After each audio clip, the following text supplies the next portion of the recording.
दादांना मानणारा खूप मोठा वर्ग मराठवाड्यामध्ये आहे. हिंगोली जिल्हा अतिशय दादावर प्रेम करतो. दादांचा शब्द हा आमच्यासाठी एकच वादा अजित दादा या म्हणीप्रमाणे आम्ही दादासोबत राहणारी कार्यक्रम. एक लाडका जावाई जे धाराशिव जिल्ह्याचा आणि या महाराष्ट्राचा हुमदी नेता गमावलेला आहे. सकाळी 8:45 वाजता जे आमचे आमदार साहेब आहेत राणा जगदीशसिंह पाटील यांनी दादांना फोन केला होता. आज दुःखाचा डोंगर कोसळलेला आहे. आम्ही आमच्या भावना व्यक्त नाही करू शकत. मोठं नुकसान झालेलं आहे. या परिवाराचं झालेलं आहे, महाराष्ट्राचं झालेलं आहे, आम्हा कार्यकर्त्यांचं झालेलं आहे. चॉकलेट घेऊन काकीना भेटायला गेले होते. आम्ही तो दिवस आजही विसरू शकत नाही. त्यावेळेला मीच माझ्यासारखा कार्यकर्ता टायडन हॉटेलच्या बाहेर दादा वी लव्ह यू करून ते बोर्ड घेऊन उभं राहणारा मीच तो कार्यकर्ता होतो. मलिक आणि आमचा जे संबंध होता दादाशी एकदम घरासारखा होता आणि आमच्या घरचा एक माणूस निघून गेला. जेव्हा आमच्यावर संकट होता पवार परिवार आमच्या सोबत रात्र दिवस आमच्या बरोबर होता आणि कधी आम्हाला वाटलंच नाही की आमचा भाऊ हात आहे. ची शान ते होते आणि आज बारामतीची शान गेली आहे असं वाटतं. नमस्कार, story.com च्या फेसबुक लाईव्ह मध्ये तुम्हा सर्वांचं स्वागत. आपण आहोत सध्या बारामतीमध्ये आणि बारामतीच्या विद्या विकास प्रतिष्ठानच्या मैदानावर आहोत. इथंच काही वेळापूर्वी अजित पवार यांचं पार्थिव शरीर हे बारामतीकरांसाठी अंत्यदर्शनासाठी ठेवलंय. आता मगाशी सुप्रिया सुळे यांनी सांगितल्याप्रमाणे आता अजित पवार यांचं पार्थिव शरीर हे बारामती मेडिकल कॉलेजमध्ये रात्रभर ठेवलं जाईल. त्यानंतर सकाळी परत याच ठिकाणी आणलं जाईल. सकाळी याच ठिकाणी उद्या सकाळी 11 वाजता अजित पवार यांच्या अंत्यविधी होणार आहे. खरं तर ही गोष्ट बारामतीकरांना सुन्न पडलेली, अजित पवारांचं निधन झालं हे ऐकूनच बारामतीकर सुन्न पडले आहेत. म्हणजे दररोज सकाळी पहाटे आपल्या कामाला सुरुवात करणारा नेता आज आपल्यामध्ये नाही. ही गोष्ट बारामतीकरांना लागून आहे. एक मोठं दुःख बारामतीकरांना झाले. नुसतं बारामतीकरांनाच नाही तर संपूर्ण महाराष्ट्राला झाले. ज्या नेत्याची कामाची सुरुवात उगवत्या सूर्यापासून होत होती तो नेता आज नाही आहे. आज तोच नेता काळाच्या पडद्याआड गेला आहे आणि याच ठिकाणी आपण बघतोय की याच ठिकाणी अजित पवार यांचं पार्थिव शरीर हे मगाशी ठेवलं होतं. अजूनही या ठिकाणी अजित पवारांचं पार्थिव शरीर हे बारामती मेडिकल कॉलेज येथे नेण्यात आले. मात्र तरीही या ठिकाणी असलेल्या अजित पवार यांच्या प्रतिमेचं दर्शन या ठिकाणी बारामतीकर घेत आहेत. त्यासाठी मोठी रांग या ठिकाणी लागले. आपण बारामतीकर या ठिकाणी आहेत, आपण त्यांच्याशी बोलूया की किती मोठं दुःख बारामतीकरांना झाले. सर, काय कुठून आलात तुम्ही? आम्ही हिंगोली जिल्हा वसमत तालुक्यातून आलेलो आहोत. आदरणीय अजितदादांनी आमच्या वसमत तालुक्यातील एक कष्टकरी गरीब कुटुंबातील आमदार राजूभाई नवगरे सारख्या एका छोट्या कार्यकर्त्याला त्या ठिकाणी विधानसभेचं नेतृत्व दिलं आणि एक वेळेस नाही तर 2 वेळेस विधानसभेचे त्या ठिकाणी काम करण्यासाठी दादाच्या माध्यमातून संधी भेटली. अगदी वेळेत काम करणारा नेता आज अवेळी आमच्यातून निघून गेला ही निश्चितच आमच्या सर्व कुटुंबावर, आमच्या राजूभाई नवगरे सेवा प्रतिष्ठानच्या सदस्यावर ही या ठिकाणी आमच्यावर खूप मोठा डोंगर कोसळलेला आहे. तुम्ही पदाधिकारी आहेत राष्ट्रवादीचे? हो, आदरणीय आम्ही आमदार राजूभाई नवगरे यांचे कार्यकर्ते आहोत. दादांना मानणारा खूप मोठा वर्ग मराठवाड्यामध्ये आहे. हिंगोली जिल्हा अतिशय दादावर प्रेम करतो.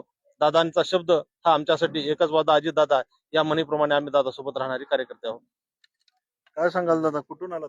मी बारामतीमध्येच आहे. तर दादा गेलेलं मला खूपच दुःख होत आहे आणि जेवढं दादांबद्दल बोलल तेवढं कमीच आहे.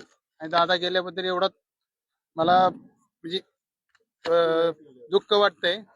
दादांना पूर्ण श्रद्धांजली. या ठिकाणी धाराशिव जिल्ह्यामधून पण काही लोक आलेत, आपण त्यांच्याशी बोलूया. काय सांगाल, आज दादा नाही आहेत, तुम्ही धाराशिव जिल्ह्यात राष्ट्रवादी काँग्रेसचे पदाधिकारी राहिले आहेत आणि आज तुमचा नेता तुमच्यामध्ये राहिला नाही. अत्यंत दुर्दैवी घटना आहे. दादा महाराष्ट्राचे नेते होते. दादा बारामतीचा विकास निश्चित केले असतील, पण एक धाराशिव उस्मान जिल्ह्याचे आणि तेरगावचे माझे अत्यंत जावाई होते दादा. आज आम्हाला कळते क्षणी आज सकाळीच आमचे त्यांचे जे आत्याभाऊ आहेत ते राणा जगदीशसिंह पाटील जे आमदार आहेत आता बीजेपीचे, मला बोलताना सुद्धा कंठ असं दाटून येते. मला समजत नाही की मी दादाविषयी काय शब्द व्यक्त करू. आज आमचा एक लाडका जावाई जे धाराशिव जिल्ह्याचा आणि या महाराष्ट्राचा हुमदी नेता गमावलेला आहे. आज बोलताना अक्षरशः आज सकाळी 8:45 वाजता जे आमचे आमदार साहेब आहेत राणा जगदीशसिंह पाटील यांनी दादांना फोन केला होता की ऍक्च्युली बेंबळी गटामधून जे आपले धाराशिव जिल्ह्याचे जे राष्ट्रवादी अजितदादा गटांचे जे महेंद्र दुर्गडे साहेब जे जिल्हाध्यक्ष आहेत ते बेंबळी गटामधून जिल्हा परिषदला थांबलेत. त्याच्याबद्दल आम्ही दादांना विनंती करत होतो की दादा आम्हाला एक आपल्या राष्ट्रवादीचा एक चांगला मंत्री आपल्या सभेमध्ये गर्जनेसाठी आला पाहिजे. दादा तुम्हाला जरी वेळ नसेल तर तुम्ही आम्हाला एखादा मंत्री द्या. यासाठी आम्ही दादाला सकाळी पावणे 8 वाजता आमचे आमदार आहेत ना राणा जगदीशसिंह पाटील यांची विनंती करून आम्ही दादांशी त्यांचं बोलणं झालं होतं. आणि एक मोजून 30 ते 35 मिनिटांमध्ये दादांची ही दुर्दैवी अवस्था बघून आम्ही खरंच खूप दुःखी झालो. आणि जड अंतकरणाने मी दादाला भावपूर्ण श्रद्धांजली वाहतो. आणि या महाराष्ट्राचा उमदी नेता हरवल्याबद्दल न भूतो न भविष्य हा नेता होईल. आणि पुन्हा दादांचे आशीर्वाद आणि आदर्श घेऊन या महाराष्ट्राची दिशा आम्ही चालू ही निश्चितच खूप वेदनादायी आणि अतिशय तीव्र वेदना व्यक्त करतो. धाराशिव जिल्ह्यावर अजितदादांचं विशेष प्रेम होतं. सासरवाडी होती त्यांची. अनेक एक दुष्काळ भाग असून सुद्धा मात्र पाटबंधारे मंत्री असताना वगैरे अनेक मोठे काम प्रकल्प त्यांनी त्या ठिकाणी राबवले. जे बी काय आहे धाराशिवचा विकास, जे आमच्या धाराशिव जिल्ह्यामध्ये जे काय तळे झालेले आहेत, त्या जे काय पाटबंधारे विभागामध्ये जे काही विकास झालेला आहे ते निश्चितच माझ्या दादानीच विकास केला. आज ज्या माझ्या शेतामध्ये कुरडू उगत होतं, पण जे आज ऊस आहे तो माझ्या दादामुळेच आहे. आणि निश्चितच माझ्या धाराशिव जिल्ह्याचे लाडकी जावाई म्हणून आम्ही सदैव दादावर प्रेम करणारे. दादा जर आम्ही शेवटच्या कोपऱ्यावर असेल तर दादा आम्हाला आवर्जून म्हणायचे तो शेवटचा तो व्यक्ती आम्हाला वापस बोलवा. आणि म्हणायचे दादा काय तुम्ही केलंय त्याच्याबद्दल खरंच निशब्द आहेत बोलायला दादा. ठीक आहे. आणखीन काय कार्यकर्ते आहेत आपण त्यांच्याशी बोलू. या या या या या. बोला. काय आज दादा गेले? कुठून आलात तुम्ही? आम्ही धाराशिव मधून आलो. आज आपल्या तुमच्या जिल्ह्याचे जावई गेलेत. काय भावना? नाही खूप खूप दुःख झालं. सकाळी ऐकल्यापासून आम्हाला खूप खूप हे वाटलं. आम्ही लगेच कळाल्या क्षणी आम्ही निघालो होतो गावाकडनं. खूप वाईट झालं दादा. कधी भेटला होता दादांना? दादांना खूप वेळा भेटलो उस्मानाबादला आल्यावर. कामानिमित्त? कामानिमित्त नाही, असं सहज असायची. पण काम करायचे काय काम खूप करायचे. आमच्या कामाचं काही नाही, पण आमचे जावाई म्हणून आम्ही आपलं सहज भेटायचं. जावई धाराशिव जिल्ह्यामधून आलो म्हटल्यावर दादा सहज भेटायचे. हो सहज. सासरवाडीचे सर काल परवा जी मी पुण्याला पिंपरी चिंचवड आणि पुणे महानगराची निवडणूक झाली त्या निवडणुकीमध्ये सुद्धा मी हडपसरला आणि पिंपरी चिंचवडला प्रचार करण्यासाठी आलो होतो. हडपसरला ज्यावेळेस दादांची सभा होती त्या सभेमध्ये सुद्धा मी दादांना 5 मिनिट वेळ काढून मी दादांना विनंती केली. दादांनी माझ्याकडे दुर्लक्ष केलं, पण मी दादाला म्हणलं दादा मी उस्मानाबादून धाराशिवून आलोय, मी तुमचा युवकचा जिल्हाध्यक्ष दादा लाडका दादा बालाजी शिंदे म्हणलो. दादानी तेवढे सुद्धा वेळ गडबडीत सुद्धा थांबले आणि बोल मी म्हणलं दादा आपल्या मराठवाड्यामधले आणि विशेष करून उस्मानाबादमध्ये बरेचसे आपले पुण्यामध्ये हडपसरमध्ये आहेत आपले स्थानिक. त्यावेळेस दादा मी त्यांची मतदार यादी घेऊन मी ठीक आहे म्हणले. म्हणजे मान्यचा उद्देश की त्यावेळेस सुद्धा त्या गडबडीमध्ये दादांनी मला ते लिस्ट पाहिले आणि तू ह्या व्यक्तीला भेट म्हणून सांगितलं. म्हणजे म्हणण्याचा उद्देश की तेवढ्या गडबडीत सुद्धा विशेष करून उस्मानाबाद सासरवाडीवर प्रेम करणारे माझे दादा होते. आपल्या सासरवाडीच्या लोकांना दादा किती पटकन भेटायचे आणि त्यांची कामं करायचे अशा भावना त्या आपल्या धाराशिव जिल्ह्यातून आलेले कार्यकर्ते या ठिकाणी व्यक्त. आणखीन कोण बोलणार आहे का? आणखीन काय आपण इथं आहोत. आपण जे बघतो खरं तर बार्शी मी स्वतः बारामतीमध्ये मी मगाशीच्या पण व्हिडिओमध्ये सांगितलं की मी स्वतः बारामतीमध्ये आयुष्यात पहिल्यांदा आलोय आणि अजित पवारांच्या विकासाची झलक बारामतीमध्ये प्रत्येक पावलावर दिसते. अजित पवारांच्या विकासाची हे बारामतीचा कोपरा आणि कोपरा अजितदादांच्या कामामुळे सजलेला या ठिकाणी आपल्याला दिसतो. सर काय सांगाल, कुठून आलात तुम्ही? मी कात्रज पुण्यावरून आलोय आणि अजितदादांच्या आम्ही कट्टर खंदे समर्थक आहे अजितदादांचे आणि आम्ही आधीपासून राष्ट्रवादी काँग्रेसचं काम करत आलोय आणि आज ही अत्यंत दुःखाची गोष्ट आहे. आमच्या सर्व कार्यकर्त्यांवर आज दुःखाचा डोंगर कोसळलेला आहे. आम्ही आमच्या भावना व्यक्त नाही करू शकत. अजून ही गोष्ट आमच्या मनाला आम्ही आमची समजूत काढून घेतोय की दादा आज आमच्यात नाहीयेत. मला एवढंच सांगायचं आहे, असा नेता पुन्हा होणे नाही. या ठिकाणी आणखीन काही राष्ट्रवादी काँग्रेस पार्टीचे प्रदेश कार्यकमिटीचे पदाधिकारी या ठिकाणी आले. आपण त्यांच्याशी पण बोलूया. ओबीसी सेलचे प्रदेश अध्यक्ष या ठिकाणी आहेत. आपण त्यांच्याशी बोलूया. सर काय सांगाल, आज अजितदादा आज आपल्यामध्ये नाही आहेत?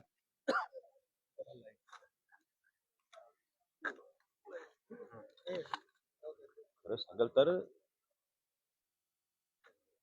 एक आपल्यामधला काम करणारा नेता, एक आमच्यामधला काम करणारा नेता हा महाराष्ट्रातला आमच्यामधला निघून गेलेला आहे आणि हे आमचं सगळ्यात मोठं नुकसान झालेलं आहे. या परिवाराचं झालेलं आहे, महाराष्ट्राचं झालेलं आहे, आम्हा कार्यकर्त्यांचं झालेलं आहे. आजपर्यंत आम्ही दादाकडे पाहताना एक आमचा नेता, एक आदर्श, एक विश्वास, एक ताकद म्हणून पाहिलं होतं. ती आज आमच्यामधनं निघून गेलेली आहे. सर, दोन पक्ष वेगळे झाले होते. तुम्ही वेगळ्या पक्षाकडे होता, हे वेगळ्या होता. मात्र सगळे दोन्ही पक्षाचे पदाधिकारी मला तर मंत्रालयात अजितदादांच्या जवळ, तुम्ही पण अजितदादांच्या सोबत दिसत आहे. कधी अजितदादांनी तू आता माझ्यासोबत आला नाहीस म्हणून अशी काही वेगळी वागणूक दिली? आम्ही कार्यकर्ते हे नेहमी पवार या नावापुढे आम्ही झुकलो. पवार या नावापुढे आमचं कायम त्या ठिकाणी पडलं राहिलं. त्यामुळे आम्हाला कधीही या नावाच्या पलीकडे जाऊन कार्यकर्त्याकडे बघताना कुठलाही मतभेद बघितला नाही केला आणि कधी केला नाही केला करून. सगळ्यात महत्त्वाची गोष्ट होती की तो कुठलाही कार्यकर्ता असेल, तो कुठल्याही जाती पाती धर्माचा असला, कुठल्याही पक्षाचा, तरी तो अजितदादांसाठी तो कार्यकर्ता होता, त्याचं काम असतं आणि ते काम महत्त्वाचं असायचं. त्यामुळे दादांनी कधी हा मतभेद केला नाही, मनभेद केला नाही करून. आणि आमच्यासारखे कार्यकर्ते ज्या वेळेला हा पक्ष वेगळा झाला होता, हे सगळं सगळ्यांना माहिती, जग जाहीर करून आम्ही त्यावेळेला होतो गोष्ट दिला.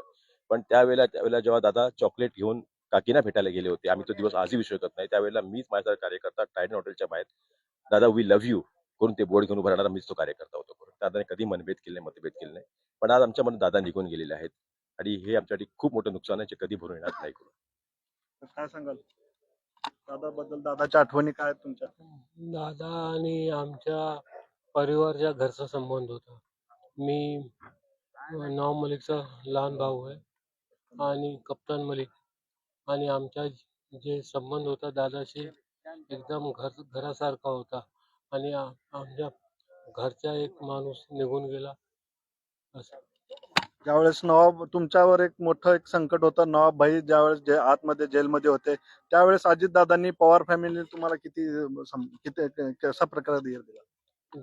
जेव्हा आमच्यावर संकट होता, पवार परिवार आमच्या सोबत रात्र दिवस आमच्या बरोबर होता. आणि कधी आम्हाला वाटलंच नाही की आमचा भाऊ आत आहे. दिवस रात्री आम्ही दादा आणि पवार परिवार आमच्या संबंध कॉन्टॅक्ट मध्ये होता. आणि आज आम्हाला वाटतंय की आमच्या परिवारचा एक माणूस निघून गेलेला आहे. या ठिकाणी आणखीन काय पदाधिकारी आहेत, आपण त्यांच्याशी बोलू. असं काय सांगा, तुमच्या आठवणी काय पदाधिकारी? दादा हे संपूर्ण महाराष्ट्रासाठी आबाळासारखं नेतृत्व होतं. दादांच्या मायेखाली, मायेच्या पंखाखाली दादांनी सर्वसमावेशक महाराष्ट्रभर त्यांची एक छाप उठवली आहे. आणि महाराष्ट्र दादांविना पोरका झाला. कारण दादांनी ह्या पक्षाचा त्या पक्षाचा म्हणून कधी काम नाही केलं. महाराष्ट्रातला प्रत्येक माणूस दादांचा घरातला म्हणून दादांनी काम केलं.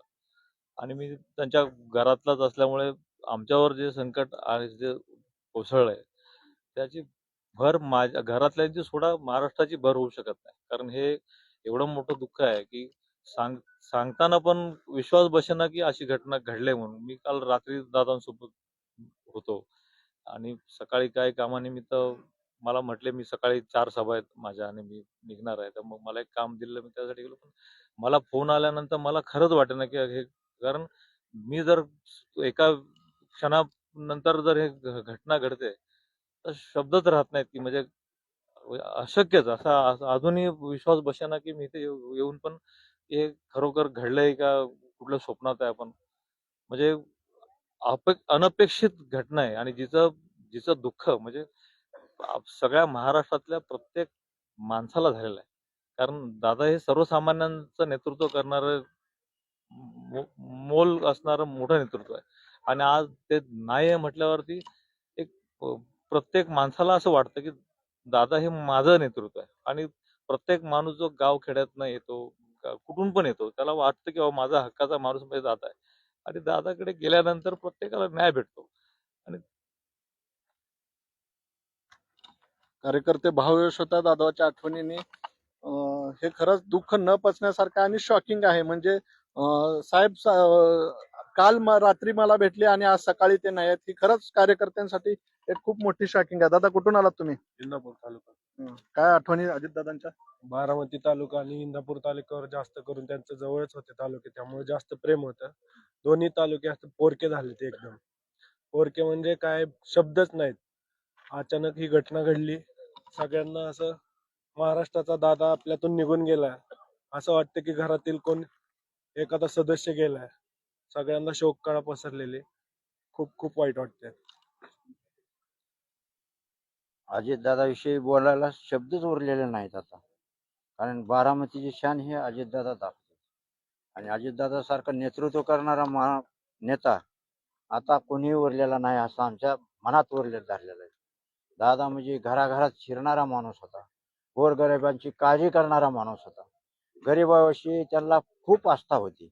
मोठा बारका हा त्यांच्यापाशी भेदभाव नव्हता. आणि कुठलंही काम असू द्या, पुढाऱ्यांना घेऊन गेलं की त्यांना खूप चिड असायची. तुम्ही माझे घरातला सदस्य आहे, तुम्ही माझ्यासाठी खास यायचं, माझ्याशी बोला, मी नाही बोललो तर मग तिथून पुढे मला हे करा, असं दादाचं नेतृत्व होतं. आज आमच्या बारामती तालुक्यातला धान्या वाघ हरवला, याचं आम्हाला फार दुःख होत आहे. तुम्ही बारामतीच्या आहात. आम्ही बारामती पिंपरीच आहोत. अजितदादांची दिवसाची सुरुवात ही उगवत्या सूर्यापासून व्हायची. त्यांची कामाची सुरुवात सुद्धा उगवत्या सूर्यासारखीच व्हायची. म्हणजे सूर्य उगवला अजितदादांचं काम सुरू झालं. ही पद्धत अजितदादांच्या कामाची तुम्हाला किती भावत होती? जे आम्हाला खूप आनंद असायचा. आणि दादासारखं काम करणारा नेता सकाळी 6 वाजल्यापासून संध्याकाळी 12 वाजेपर्यंत कधीही दादांनी कुठलंही म्हणजे कामाची कसर केलेली नाही. आणि टायमिंगला फार महत्व देणारा माणूस दादा होता आमचा. आणि 7 वाजता आम्ही बारामतीला भेटणारे, बरोबर 7 वाजता दादा हजर असायचं. बाकीचे कार्यकर्ते उशिरा यायचं, पण दादा कधी टायमिंगला हे झालेलं नाहीत. आणि दादाचं कौतुक करण्यासारखे शब्द उरलेला नाहीत. ठीक आहे. या ठिकाणी कर्जत तालुक्यामधून पण कार्यकर्ते आलेत, आपण त्यांच्याशी बोलूया. काय आठवण आहे तुमच्या अजितदादांच्या? दादांबद्दल असं बोलायचं झालं तर शब्द पण अपुरे पडतील की जोपर्यंत सूर्यचंद्र आहे तोपर्यंत दादाचं 100% नाव राहील ही मी ग्वाही देतो. दादांबद्दल बोलायचं असं की दादा एक आपुलकीने, एक आपल्या वडिलांसारखं, एक मायेने हात फिरून विचारणारं व्यक्तिमत्व, की आपलं म्हणजे वडील सुद्धा विचारित नाही तर एवढ्या पद्धतीने इतकं दादांचं माझं खरंच म्हणजे घरातलं संबंध होतं. मी एक लहान कार्यकर्ता, पण मला सुद्धा असं भीती वाटायची की दादांपाशी कसं जावं. पण 2-3 दिवस माझं चांगलं संबंध आलं की दादांपाशी, की कारखान्याच्या माध्यमातून ऊसाच्या संदर्भात चर्चा करण्यासाठी मी 2दा दादांकडे गेलतो. आमचा अंबालिका कारखाना अतिशय चांगल्या पद्धतीने दादांनी खऱ्या अर्थानं, की दादा गेल्यामुळे महाराष्ट्र पोरका झालाय ह्याची म्हणजे पोकळी कधीही भरून निघणारी नाही. माझ्या गायकवाड कुटुंबियाच्या वतीनं, कर्जत तालुक्याच्या वतीनं दादांना भावपूर्ण श्रद्धांजली वाहतो. जय हिंद, जय महाराष्ट्र. या ठिकाणी आणखीन काय पदाधिकारी आलेत, आपण त्यांच्याशी बोलूयात. सर, काय सांगाल, कुठून आलात तुम्ही? नमस्कार, मी पिंपरी चिंचवडमधून आलेलो आहे आणि मी स्वतः आता पिंपरी चिंचवडच्या महानगरपालिकेचा एक उमेदवार म्हणून राष्ट्रवादी काँग्रेसच्या दादांनी मला भोसरी गावठाण या प्रभागात मला एक सर्वसामान्य घरातला असताना सुद्धा त्यांनी मला उमेदवारी दिली. आणि आता 13 तारखेला आमच्या दादांची मोठी सभा भरवली होती. त्या सभेत मला दादाने हातात धरून सांगितलं, मी तुला उमेदवारी दिली, तुला उमेदवारी देत नाही, तुला निवडून यायचं आहे. पण काही काळाचं मी थोडं एक 15-16 मताने प्रस्थापितांच्या विरोध पराजित झालो. पण दादांनी जो मला प्रेम आणि जिव्हाळा दिला, तो जिव्हाळा माझ्या न विसरणारा राहील. दादा कायम माझ्या स्मरणात राहील. महाराष्ट्र पोरका झालाय आणि हे पोकळी न भरून येणारी. काय पिंपरी चिंचवडनं पण दुःख दिलं की दादांना? एवढं ज्या विकास केला पिंपरी चिंचवडचा, बारामती नंतर लक्ष जास्त अजितदादांचं पिंपरी चिंचवडवर राहायचं. नक्कीच, पण दादांचं प्रेम हे पहिलंच पिंपरी चिंचवड होतं. काही काळात थोडाफार पिंपरी चिंचवड त्यांना नक्कीच दुःख दिलंय, पण आता येणारा जो काही काळ होता तो नक्कीच दादांचा होता. आणि दादांनी अख्खं पिंपरी चिंचवड मध्ये 1 मॅन आर्मी सारखं रान पेटवलं होतं. आणि निश्चित जे काही राष्ट्रवादी काँग्रेसचे उमेदवार त्यांना एवढं बळ दिलं की त्या जवळच्या उंबरठ्यापर्यंत, विजयाच्या उंबरठ्यापर्यंत दादांनी इथून नेऊन ठेवलं. ठीक आहे. मी आणखीन एक अजितदादांची आठवण सांगतो. ज्यावेळेस महापालिकेचे निवडणुकांचे निकाल ज्यावेळेस लागले, त्यानंतर अजित पवारांची मंत्रालयात थोडे काही पत्रकारांची वगैरे भेट झाली होती. आणि त्याच भेटीमध्ये अजित पवारांनी पिंपरी चिंचवड आणि पुण्याच्या निकालावर एक खेद व्यक्त केला होता, की ज्या शहराला बारामती नंतर ज्या शहरांवर जास्त लक्ष दिलं, त्या पुण्या पिंपरी चिंचवडांचा शहरांचा विकास केला, त्या तो अनपेक्षित निकाल दोन्ही शहरांमधून आला. त्यावर अजितदादा कुठेतरी नाराज असताना दिसले होते. ठीक आहे. आपण परत आणखीन काय कार्यकर्त्यांना बोलूयात. सर, कुठून आलात तुम्ही? नमस्कार. मी आणि माझी संपूर्ण टीम आम्ही मुंबईहून आलोय. मुंबई दादरवरून आलोय. ऍक्च्युली दादांबद्दल सांगायचं झालं तर आमच्यासारखी जी यंग मुलं आहेत त्यांना नेहमी वाटतं की बाबा राजकारणात येऊन काहीतरी देशासाठी मोठं करायचंय, राज्यासाठी मोठं करायचंय. नेमकं काय करायचं हे आमच्यासारख्या मुलांना कळत नाही. परंतु ज्यावेळेस आपण सन्माननीय दादांबद्दल वाचतो, सन्माननीय दादांना बघतो, सन्माननीय दादांना ऐकतो, त्यावेळेस आपल्याला कळतं की राजकारणात येऊन अशा प्रकारच्या गोष्टी केल्या जातात, अशा प्रकारचे प्रोजेक्ट डिलिव्हर केले जातात, अशा प्रकारे औद्योगिकरण केलं जातं, अशा प्रकारे विकास केला जातो. ज्याप्रमाणे दादांनी जलसिंचन योजना स्वतः जाऊन त्यांनी ट्रेनिंग घेतली आहे दादांनी. जलसिंचन योजनांची, जलसिंचन कसं राबवलं जातं. ज्यावेळेस आपल्या भारतामध्ये किंवा राज्यामध्ये फक्त हंगामी पीक घेतलं जायचं, त्यावेळेस दादांनी स्वतः बाहेर जाऊन ट्रेनिंग घेतली. त्याच्यानंतर आपल्याला या ठिकाणी जलसिंचन योजना राबवण्यात आल्या. त्याच्यामुळे आपण वर्षातून 4 वेळा पीक घ्यायला लागलो. त्यामुळे अशा बऱ्याचशा गोष्टी आहेत, जे बरेचसे प्रोजेक्ट आहेत त्यांनी डिलिव्हर केले. त्याच्यामुळे आज सारख्या आपल्यासारख्या असंख्य लोकांना त्या ठिकाणी रोजगार उपलब्ध झाला. तर असा भक्कम विचारांचा प्रगतशील नेता आज आपल्यामध्ये नाही आहे, याचं आम्हाला दुःख आहे. कारण आम्ही यंग पिढी आहोत. अजून आमचं राजकारण जस्ट आत्ताशी चालू झालंय आणि त्यांच्या आशीर्वादाची आणि त्यांच्या प्रेरणेची आम्हाला नितांत आवश्यकता असताना आज दादा आपल्यात नाहीत. आमच्या संपूर्ण टीमच्या वतीने आम्ही दादांना भावपूर्ण श्रद्धांजली या ठिकाणी अर्पण करतो. आणि खरोखर आजचा हा राजकारणातील काळा दिवस म्हणता येईल महाराष्ट्रातला.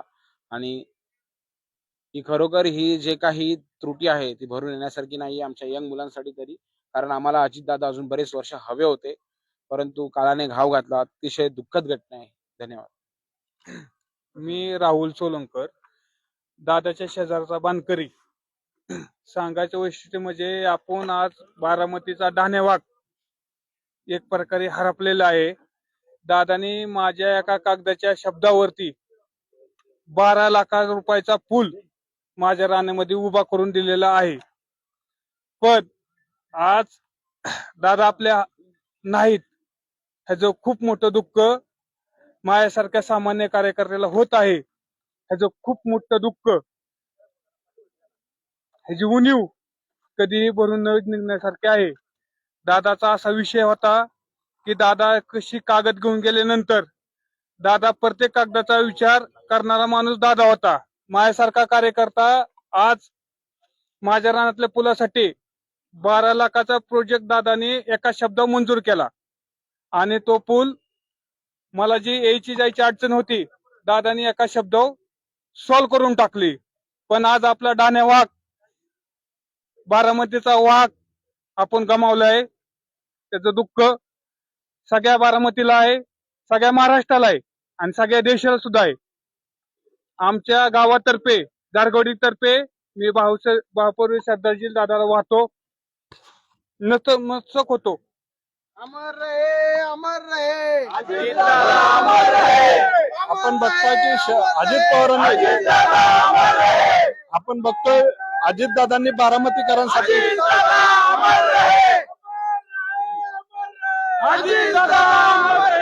दोन मिनिट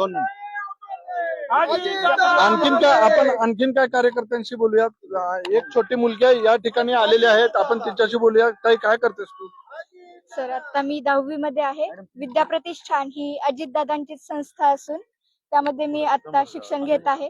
पण आजची ही बातमी कळाल्यानंतर मनाला अतिशय मोठा धक्का बसलेला आहे. बारामती सारख्या शहरामध्ये दादांनी खूप अनेक संस्था म्हणजे शिक्षणासाठी किंवा अनेक संस्था त्यांनी स्थापन केल्या. पण आज म्हणजे ते गेल्यानंतर असं वाटतंय की नाही, ह्या सगळ्या वाटा आता पुढे बंद होतील की काय, याची सुद्धा भीती वाटते. आणि बारामतीची शान ते होते आणि आज बारामतीची शान गेली आहे असं वाटतं. आणि त्यांचा खूप मोठा योगदान होता बारामतीसाठी. तू भेटलीस कधी अजितदादांना? नाही, पण मी अनेक ठिकाणी पाहिलेलं त्यांना. म्हणजे आमच्या स्कूल्स मध्ये प्रोग्राम्स होतात त्या ठिकाणी ते यायचे. स्कूलमध्ये पण एकदा पाहिलेलं. आता मध्ये AI बिल्डिंगचं इनॉग्रेशन झालं. म्हणजे खूप त्यांनी बारामतीसाठी, महाराष्ट्रासाठी त्यांचं खूप मोठं योगदान आहे. आणि आज बारामती पोरकी झाल्यासारखे वाटत आहे. आता AI टेक्नॉलॉजी ही जगातली एक आता सध्याची चर्चित टेक्नॉलॉजी आहे. ती देशामध्ये कुठंच नाही. आता ते बारामतीमध्ये आणले, त्याचं कॉलेज बारामती झाले. तुला काय वाटतंय, जगात जे नवीन ते बारामतीत झालंय, अजितदादांनी एवढं केलंय, तुला यावर काय वाटतं? हे फक्त म्हणजे अजितदादा ही इतकी एवढं चांगलं व्यक्तिमत्व होतं आणि ते होते म्हणूनच हे होऊ शकलं. आणि त्यांच्यामुळेच बारामती आज जे काही आहे आपण पाहतो, रस्ते, इमारती, हे सगळे त्यांचीच देण आहे. पण आज तेच गेले आहेत. त्यामुळं हा खूप मोठा धक्का आहे बारामतीसाठी, पूर्ण महाराष्ट्रासाठी.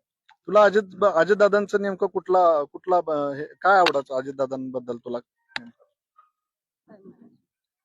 पहिली गोष्ट, ते वेळेचे पक्के होते. ज्या वेळेस ते सांगायचे की मी या टाइमला मी येणार, त्यावेळेस ते बरोबर तिथे हजर असायचे. आणि दुसरं म्हणजे जे आहे ते स्पष्ट बोलायचंय, असं पुढे एक मागे एक असं त्यांचं व्यक्तिमत्व नव्हतं आणि ते मला जास्त आवडायचं. बघा अजितदादांबद्दलची किती ह्या चिमुकलीची छोटीशी भावना आहेत. आणि खरंच अजितदादांवरती अनेक आरोप झाले वगैरे, अनेक आरोप करून स्वतःचे राजकीय फायदे पण महाराष्ट्रातल्या नेत्यांनी वगैरे इतर पक्षांच्या लोकांनी घेतले. पण अजितदादांनी काय केलं हे बारामतीमध्ये आल्याशिवाय समजणार नाही. मीडियानं पण त्यांच्यावर खूप मोठा अन्याय केला. सरदार डॉक्टर मनमोहन सिंग यांच्यानंतर मोठा अन्याय कुठल्या नेत्यांवर झाला तर ते अजित पवारांवर झालाय. आणि आणखीन काय आपण काय कार्यकर्त्यांना विचारूया. या ठिकाणी अहमदपूर तालुक्यातून पण काय बरं